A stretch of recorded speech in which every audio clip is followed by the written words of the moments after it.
Hello, আজকে রাতে special menu biryani, তাও আবার বানাচ্ছি আমি। তো দেখি বিরিয়ানির অর্ধেক মানে কাজ হয়েই গেছে। তো এখানে চিকেন কষা চলছে, বিরিয়ানির ভাতও হয়ে গেছে, আর বিরিয়ানিতে ডিম দেবো, তো ডিমটাও সেদ্ধ করা হয়ে গেছে।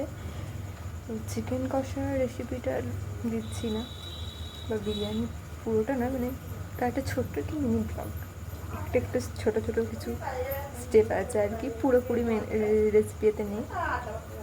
তো চলো দেখা যাক কী করে বিরিয়ানি বানাই, যেটুকুনি দেখাতে পারি আর কি। চলো, এখানে বেরেস্তা ভেজে রাখা আছে, আর এখানে ডিম সেদ্ধ হচ্ছে, এখানে হচ্ছে ভাতে সেদ্ধ করে রাখা হয়ে গেছে ভাতটা, আর এখানে হচ্ছে চিকেনটা কষা চলছে চিকেন এখন। তো তখন ওদিকে ঢাকাটা খুলে দেখাই তোমাদের একবার।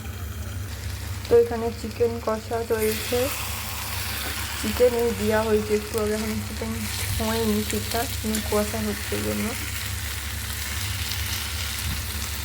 তো এখানে ফুড কালারটা দিয়ে, মানে দুধেতে ফুড কালার দিয়ে ফুড কালারটা গুলে নিয়েছি, আর এতে অল্প করে আমি নুন দিয়ে দিচ্ছি, যাতে প্রতিটা লেয়ারে আলাদাভাবে নুন আর দিতে না হয়। এইটা দিলেই নুনটা সুন্দরভাবে হয়ে যাবে, তাই জন্য।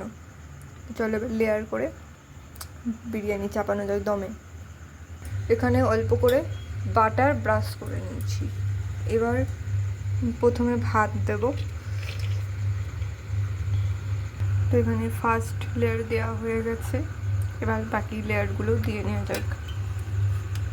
তো বিরিয়ানি রেডি, এই যে। তো কেমন হয়েছে দেখতে, কেমন সবাই জানাবে। চলো টাটা, গুড নাইট।